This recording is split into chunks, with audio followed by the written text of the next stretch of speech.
একটি আবাসিক এলাকার ভেতরে লুকিয়ে থাকা অবৈধ গ্যাস চুরির ভয়াবহ চিত্র সামনে আসতেই চাঞ্চল্য ছড়িয়ে পড়েছে।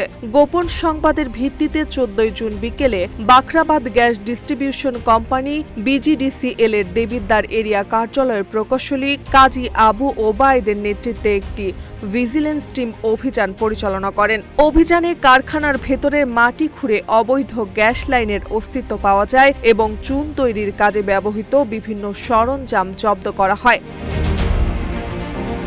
কুমিল্লা জেলার মুরাদনগর উপজেলার নবীপুর পূর্ব ইউনিয়নের ফুলপাড়া এলাকায় দীর্ঘদিন ধরে একটি চক্র আবাসিক পরিবেশের মধ্যেই অবৈধভাবে গ্যাস সংযোগ ব্যবহার করে পাথর পুড়িয়ে চুন উৎপাদন করে আসছিল।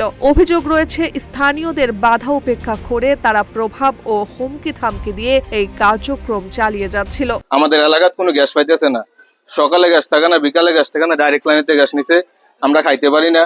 আইন শৃঙ্খলার কাছে আমার একটাই আবেদন, এটা তাড়াতাড়ি দ্রুততম কাজ করে। বিজিডিসিএল এর কর্মকর্তা জানান, ঝুঁকিপূর্ণভাবে স্থাপিত 5টি ফার্নেস লাইনের মাধ্যমে অবৈধ গ্যাস ব্যবহার করা হচ্ছিল।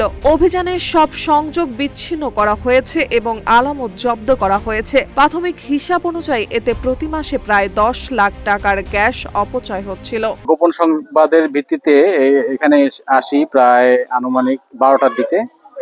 তখন এসে দেখি যে এখানে অসাধু কিছু ব্যবসায়ী তারা 4টা নজলের মাধ্যমে একটা চুন ফ্যাক্টরি অবৈধভাবে গ্যাস সংযোগ ব্যবহার করে চালাচ্ছে। তো এরপরে আমরা আমাদের অফিসে যোগাযোগ করি। যোগাযোগ করার পরে অফিস থেকে ভিজিলেন্স টিম আসেন এবং রাইজার টিম আসেন। তো রাইজার টিমের মাধ্যমে আমরা এই গ্যাস সংযোগটা বিচ্ছিন্ন করতে সক্ষম হয়েছি আর কি।